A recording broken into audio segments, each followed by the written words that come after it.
आणि एक मोठी बातमी बघूयात। मनोज जरांगे पाटील यांची बाजू घेतो का म्हणून बार्शीमध्ये एका तरुणाला मारहाण केल्याचा आरोप सध्या होताना दिसतोय। बार्शीचे आमदार राजेंद्र राऊत यांनी आपल्या मुलांकडून आणि गुंडांकडून या तरुणाला मारहाण केल्याचा आरोप मराठा आंदोलक करतात।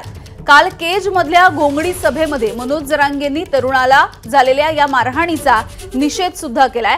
मात्र जरांगे पाटील यांनी आपल्यावरती हे आरोप केले असून हे सगळे आरोप खोटे असल्याचं राजेंद्र राऊत यांचं म्हणणं आहे। दरम्यान मारहाण झाल्याचा आरोप ज्या तरुणानं केलाय त्याने अद्याप कुठल्याही प्रकारची पोलीस तक्रार केलेली नाहीये।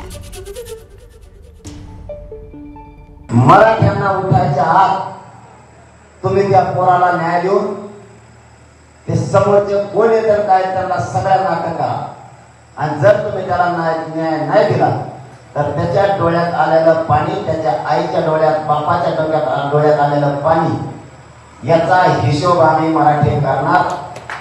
इथं गर्वाचं घर खाली होतं, नियतीला माच मान्य नाही,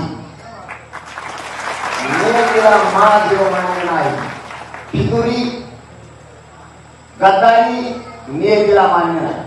जाऊ द्या, तो मला बोलायचंच नव्हतं कारण तो यासाठी किती काय आले किती काय गेले त्यांचा विषय काढला म्हणून, नाही तर याच्यासाठी तुम्हाला काय सांगावं, रातची वेगळी दिवसाही वेगळी। आणि याविषयी बोलूयात। स्वतः राजेंद्र राऊत आमदार आपल्यासोबत जोडले गेलेले आहेत। राजेंद्रजी, एका तरुणाला मारहाण झाली आहे मात्र या सगळ्याचा आरोप तुमच्यावरती केला जातोय मनोज जरांगेंकडून। मुळात आमच्या जरांगेदादांच्या डोळ्यावरती काळी पट्टी आलेली दिसते। त्यांचं काय झालंय की नेमका आमचा मूळ मुद्दा आहे मराठा आरक्षणाचा।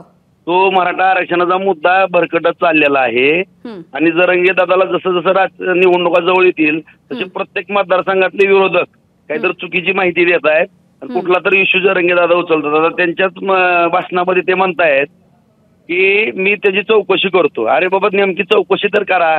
आणि मुळात जे घडायला लागले ना, आता मला तर पूर्ण खात्री व्हायला लागली की ज्या दिवशी पवार साहेबांची बार्शीमध्ये सभा झाली, पवार साहेब आमच्या सोपल साहेबांच्या घरी गेले, त्या दिवशीपासून आमच्या बार्शीमध्ये गोंधळ सुरू झाला आणि जरांगेदादांनी मला टार्गेट करायला चालू केलं।